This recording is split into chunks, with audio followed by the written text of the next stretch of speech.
It was unusual to see police officers with such cheerful expressions, but their demeanor quickly turned serious as they approached me. After confirming my identity, they delivered the unfortunate news that something had happened to my wife in our house and she was currently in the hospital. However, they were unable to provide any further details. I immediately attempted to leave, but they halted me, seeking answers. "Can you please explain your whereabouts for the past 3 hours?" so one of the officers inquired. I responded, "Yes, officer. I've been here at the garage all day. You can verify with my 2 mechanics. Regrettably, I did, however, sneak out for approximately 10 minutes around 11 a.m. to fetch some coffee for all of us." One of the policemen approached Mike and Pete to engage in conversation, while the other officer jotted down the name of the coffee shop I had visited. The officer then requested, "Could you show me your vehicle, sir?" I complied, leading him outside to where my cherished truck was parked. The meticulous officer thoroughly inspected the interior, opened the hood, and felt the engine, which was as cold as a stone. "That will be all, sir. You may proceed to the hospital." Upon arriving at the hospital, a look of concern adorned my face as a staff member provided me with an explanation of the extent of injuries. They informed me that she had received a blood transfusion and was currently undergoing surgery. I found it rather unprofessional that the doctor maintained a half smile throughout our conversation. As I exited the hospital, I was intercepted by the same 2 policemen who had visited the garage earlier. They sought further answers and suggested we retreat to the hospital cafeteria for some much-needed coffee. They inquired about the state of my relationship with my wife. I proceeded to explain that we had met and married relatively late, 8 years ago. Kate had a successful career as an attorney at a prominent local firm. She had desired to have children but had resisted my pressure until she was nearly 40 years old, as she wanted to establish herself in her profession. The officers then questioned why she was at home on a weekday. I provided an explanation that Kate had resigned from her job a month ago in order to take a break before her pregnancy, a form of vacation before dedicating herself to domestic duties for the next decade. In conclusion, I expressed my love for my wife and stated that we were doing well and eagerly anticipating the arrival of our baby. I was approached by someone who inquired if I knew a certain John Barton. Upon responding negatively and asking for the reason behind the question, they evaded answering and walked away. Trusting my team to secure the garage, I proceeded straight home. The house was being searched by 2 forensic scientists and a detective. The detective introduced himself and provided an explanation of what he knew. He then posed the same questions as the previous officers, along with an additional one. "Can you explain why we found a few drops of blood in the downstairs toilet, sir?" "I'm sorry, detective, but I have no idea," I replied. "Now may I ask you something? It is evident that this is not being treated as an accident and I am being treated as a suspect. Can you assure me that you are not solely focusing on me as the primary suspect but are also actively seeking the true culprit?" "Brett, you can rest assured, sir, that we have multiple lines of inquiry," he assured me. "My colleague is currently speaking with Mrs. Barton." "Who is this John Barton that keeps being mentioned?" "I apologize, sir, but I believe it would be inappropriate for me to comment," he responded. With that, he and the CSIs departed, leaving me bewildered. I ascended to the master bedroom and observed the unfolding scene, as if I were witnessing it for the first time. Earlier in the day, around 10 a.m., I would undoubtedly have been greatly shocked. While at work, thoughts of sex began to occupy my mind. This is not an uncommon occurrence, as it is said that men think about sex an average of 67 times per waking hour. However, let me tell you that men who have been virtually deprived of intimacy with their wives for a month can easily double that frequency. Since Kate left her job, our intimate encounters, which used to occur 2 to 3 times a week, have dwindled to nearly 0. Kate seemed to be in a perpetual state of either a bad mood, boredom, or depression, or perhaps she was simply exhausted. Personally, I believed it was due to her realization that her previous way of life was drawing to a close. As a considerate spouse, I refrained from pressuring her, fully aware that she would overcome her fears in due time. While I anticipated that having children would bring about changes in my life, I also understood that her life would be completely upended. I often found myself daydreaming about the passionate intimacy we shared during the early years of our marriage. It was a spontaneous and exhilarating experience, no matter the time or place. However, as time went on, we gradually fell into a routine that many long-term partners find themselves in. Snapping out of my reverie, I realized what needed to be done to reintroduce spontaneity into our relationship. I made the decision to go home immediately and engage in passionate lovemaking with Kate until exhaustion took over. The die was cast. It was time to leave and head home. Before leaving, I informed my friend Pete McKinn that I would be away for a while. Pete asked if I could test drive the car he had just finished servicing. Upon my return, disappointment washed over me when I noticed an unfamiliar vehicle parked in the driveway. My plans were seemingly ruined by my friend's unexpected visit. Nevertheless, I resolved to enter the house, hoping to convince my friend to leave and salvage my intention. Without any hint of suspicion or concealment, I opened the front door. Instantly, a chill ran down my spine, and I knew that my marriage had come to an end. The unmistakable sounds of passionate lovemaking reverberated through the house, prompting me to instinctively reach for my phone and begin recording a video. It had become customary for me to capture a quick video whenever a client brought their car to the garage, ensuring that we wouldn't be falsely accused of causing any damage. With my heart pounding, I ascended the stairs and cautiously peered through the bedroom door, camera at the ready. To my dismay, it was indeed Kate, but with a man I didn't recognize. Overwhelmed with a mix of anger and sadness, I resisted the urge to burst into the room and confront them. I can honestly say that this was the most difficult moment of my life. My legs gave way beneath me, and I collapsed onto the floor just outside the door, utterly devastated. I was vaguely aware that their actions were reaching their climax just around the corner. Uncertain of how long I had been there, it gradually dawned on me that the sounds of their affair had ceased, leaving only hushed conversations in their wake. The pain still cut deep, just as before. Realizing that I needed to distance myself in order to gather my thoughts, I knew that any impulsive reaction driven by my emotions would only result in him being hospitalized and me ending up in prison. At the very least, I needed time to think. Silently rising from the floor, I crept downstairs and settled onto the sofa, away from the sights, smells, and most of the sounds of their betrayal. I freed myself from the distractions of my emotions. I relied on my instincts and devised a plan. I had to remove him from the room and out of sight. I would confront him, ensuring minimal visible injuries. His stomach would bear the brunt of my anger, then I would forcefully eject him through the back door, completely exposed. Afterward, I would return for her and do the same. This would send a clear message and grant me the freedom I desired without any physical evidence or witnesses. I hoped to avoid a trial. Fortunately, I possessed the perfect weapon in my workshop to shock them both. 2 years ago, during my service in the Army Reserve National Guard, I was entrusted with the task of clearing the trucks we brought back to base. It was during this time that I stumbled upon a small device that would prove useful now. The police referred to it as a stun grenade. Slightly larger than a standard grenade, these devices were specifically designed for hostage rescues, causing minimal physical harm while emitting a blinding flash of 8 million candles and a deafening sound of 170 decibels. The flash alone could incapacitate a person for at least 5 seconds. Driven by my newfound hatred, my mind swiftly formulated the remainder of the plan. I was determined not to cause any damage to my house, so throwing a grenade on the floor was out of the question. Instead, I devised a different plan. I carefully attached a short piece of rope to the device and created a loop at the end. With my preparations complete, I quietly made my way upstairs. However, as I approached, I realized that maintaining secrecy was no longer necessary.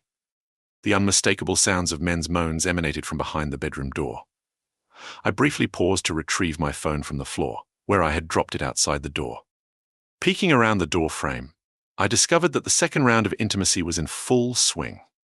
My wife was pleasuring her lover by caressing him below the waist. Having mentally rehearsed my intended actions, I took a deep breath and proceeded accordingly. Stepping into the room, I looped the end of the rope around the hook on the bottom of the light fixture, allowing the device to hang halfway to the floor. I removed the pin and discreetly placed it in my pocket before exiting the room. Once outside, I tightly pressed my fingers to my ears, tears streaming down my face as I closed my eyes. Despite taking precautions, the impact was astonishing. Even through closed eyelids, I could feel the shock wave and see the bright light reflecting. Following the plan, I bravely re-entered the room, prepared for the aftermath. However, what I encountered was far from what I had anticipated. Mr. Anonymous lay on the bed, his manhood below the waist visibly damaged. It seemed that either nature had been unkind to him or something was missing. Meanwhile, Kate lay on the floor, her eyes vacant and her mouth opening and closing like a fish out of water. Confused and taken aback, I retreated to the hallway to gather my thoughts. Suddenly, 2 piercing screams erupted from the bedroom, accompanied by loud crashes and slamming doors. It became clear to me that I was in serious trouble. My plan had failed once again. I cautiously peered around the door frame, witnessing the chaotic aftermath. The man rolled off the bed and curled up on the floor, clutching his groin and shrieking like a banshee. Kate was nowhere to be found, but it seemed that she was inside the bathroom. We must eliminate any evidence. Upon returning to the room, I surveyed the area and swiftly located the detonator mechanism for the device. After adding it to the rope, I couldn't find anything else, leading me to conclude that everything else had been destroyed. I cautiously made my way to the bathroom. Kate was on her knees, vomiting into the toilet.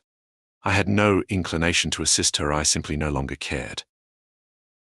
While heading towards the door, I noticed something on the floor and picked up a piece of flesh. It was warm and soft, resembling the tip of a tongue. En route to the front door, I entered the first floor toilet and flushed it. They wouldn't be able to reattach it. Careful not to screech the tires, I hurriedly drove down the street, once again grateful that our neighboring houses were far away. Halfway to the garage, I emptied my pockets into a roadside trash can. 10 minutes later, I returned to the small garage that served as my workplace. I summoned Pete and Mike, two oil-stained individuals whom I consider both employees and friends. They rushed over to me, sensing my alarm. "Guys, I need you to provide an alibi for the past 45 minutes," I requested. "What do you say?" Almost simultaneously, they responded, "Of course, boss." "Well, before you agree so readily, I must inform you that what I have done is very serious," I cautioned. "Once I explain it to you, you may not be as quick to answer. I am uncertain of the charges I may face, but it could result in imprisonment." Prior to elaborating, I entered my office and donned my worn-out overalls. I then retrieved an oily rag from the trash can and rubbed it on my face and hands. I did not know when the police would arrive, but I anticipated their presence. The guys looked at me with a hint of astonishment. I briefly recounted the recent events to them. Mike was the first to crack, attempting to hold on for a solid 15 seconds before bursting into laughter. This broke the tension for Pete, who soon joined Mike and me in uncontrollable fits of laughter. It took a full 5 minutes before we regained our composure. With firm handshakes and sincere promises of support, they returned to their greasy engine compartments. Over the following hour, spontaneous laughter emanated from various grimy chambers. My wife, Kate, was on the verge of reaping the well-deserved reward for maintaining her distance from my humble acquaintances in the past. That evening I was tidying up the main bedroom. I had just finished cleaning the bathroom floor. I made the decision to discard the bedding and mentally noted to purchase a new rug for the bedroom. The tattered curtains would also need to be replaced. I attempted to keep myself occupied, avoiding any contemplation. This endeavor was not aided by the incessant phone calls and persistent knocking on the door. Yes, the media was in a frenzy, eagerly seeking their next story. The combination of infidelity and a man losing his manhood was a tale sent straight from the heavens for them. I only opened the door once and promptly switched off the phone. Finally, with no distractions, I began to delve into some introspection. Do I regret my actions? Strangely enough, no. I despised cheaters with a burning passion. I had witnessed too many men transform into shadows of themselves upon discovering their partner's infidelity. The ironic thing was that even before lunchtime, I would have bet my life on the fact that my wife shared this same fervor. I was dumbfounded by how wrong I was. Not to mention I was completely taken aback by Kate's motives. She appeared to be just as devoted to me as I was to her, and our intimate life had been absolutely blissful, well, until recently, that is. After several hours of internal turmoil, I could only find one solitary clue. I recalled how my hair stood on end 2 months ago when Kate announced her retirement to enjoy her last moments of freedom. I had expected her to continue working until at least the 7th month of her pregnancy. There was something peculiar about her desire for one last hurrah before starting a family. My thoughts were interrupted by the ringing of my personal cell phone. Very few people knew this number. The caller ID displayed Kate's parents' number. They resided in the same state, albeit about 3 hours away. I always had a great relationship with them, so I responded. After skipping the usual pleasantries, her mother got straight to the point. "Dave, what's happening? Do you know why there are so many journalists in our house?" I couldn't bring myself to go into detail. "Mom, did you watch the local news tonight? Maybe the main news? What about that scandal involving a woman who humiliated her lover?" I always appreciated her mum's colorful language and unique perspective on life, but it certainly didn't make our conversation any easier. Yes, Mom, there's no easy way to say this, so I'll be direct. The woman's name is Kate. Fortunately, my confusion was interrupted by a loud scream followed by a beep when I pressed the end call button on my phone. I noticed a warning on the screen. It reminded me that I had just finalized the end of my marriage 8 hours ago. I vaguely remembered leaving my phone recording outside my bedroom door. I knew that if I never knew or understood why Kate did what she did, I would struggle to trust any woman again. There was a strong possibility that I would become a lonely misogynist condemned to a life of insignificance. With desperate hope, I started playing the video. I already knew what it would show. The pain was still too raw to relive the scene. I opened my eyes just as I placed the phone on the floor. Without a visual representation, only a view of the hallway ceiling, I had to imagine Mr. and Mrs. Adultery lying side by side on the bed. I couldn't clearly hear the conversation, so I downloaded the file onto my computer and amplified the sound. This was a crucial part of their discussion. Wow, Kate. It was amazing. This past week has been incredible, actually. Does it really have to end today? My offer still stands. Just give me your word, and I'll divorce Sarah and marry you. Well, yes, it seems like it could work. A great way to start a marriage with a man who abandoned his wife and children? No, and I love Dave too much to hurt him like that. After today, I will become Mrs. Goody-goody, a devoted homemaker until our youngest child begins school. It is evident that you do not love him as much as I do. The person lying beside you is not him. No, you are mistaken. I deeply love him. From the moment I laid eyes on him, I knew he was my one true soulmate. I will never encounter another like him. Our physical connection is incredibly strong. I am grateful to have such a wonderful man who pampers me and will care for me when I bear his 2 or 3 children. My only desire is to pass away in his embrace, while surrounded by our grandchildren. That was quite an impressive speech, but it raises an obvious question. Why are you with me now? At least Kate had the decency to ponder over it. There was a prolonged silence for about 30 seconds. I suppose I simply longed for the past. I didn't marry until I turned 31 and used to be quite adventurous. I missed the thrill of walking into a bar and attracting attention from various men, the excitement of leading someone on, and then impulsively deciding whether to fulfill their desires or not. Recently, Dave has been going deer hunting with his friends every other weekend. 3 weekends ago, I decided to revisit my past and visit a bar. It resulted in a night that was mediocre and unsatisfying. Then, last Saturday, I coincidentally walked into the bar where you were, and here we are. Kate, you seem so distant. Let's consider this our final fling. Regardless, why are you complaining? Come closer. I stated that it had to end today. I did not specify that it had to end immediately. I muted the sound. At least now I know that I am a skilled lover and a devoted husband. The issue does not lie with me. The subsequent days passed with utter disappointment. 2 days later, the journalists disbanded and departed from my tranquil street. The hospital administrator contacted me and informed me that Kate would appreciate some pajamas. I neglected to bring them along. She will have to endure those humiliating hospital gowns. 2 days later, her father reached out to me. He expressed his apologies for his daughter's behavior and expressed his desire for me to maintain contact with him in order to improve the situation. He reminded me that he has another daughter who recently went through a divorce. Regrettably, Father, I find this situation too peculiar. 4 days later, he appeared on the news once again. Mr. Not-so-big Dick had been discharged from the hospital. Journalists had uncovered some information and exposed him as a habitual cheater. Therefore, it was with some satisfaction that they announced that although the surgeons had successfully reattached his manhood, it was highly unlikely to function as intended. Towards the end of that week, an unexpected visitor arrived. Mrs. Barton, or Sarah, as she insisted I call her, was an attractive woman with sorrowful eyes. She informed me that she had heard rumors suggesting that I possessed evidence that could assist her in her divorce case. I explained that it might be true, but I couldn't admit it without incriminating myself. She understood the situation and apologized for asking. I reassured her that there was an abundance of circumstantial evidence and that she wouldn't require what I possessed. However, if it turns out that I was mistaken, I would persuade her to return and reconsider. Her profound sadness evoked sympathy within me. I retrieved the video file and played it for her, showing only the aftermath of the significant explosion. Initially, the sound of her husband's screams startled her, but she quickly composed herself. It is safe to say that she did not appear very sorrowful when she left.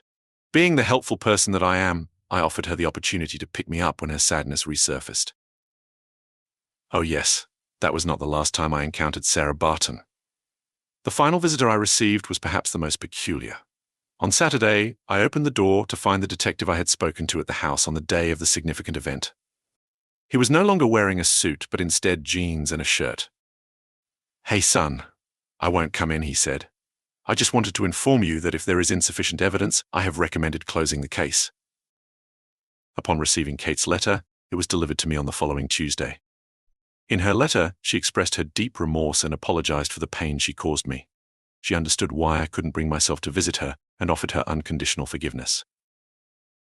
Kate admitted that she never fully considered the potential consequences of her actions and never anticipated that her parents would disown her.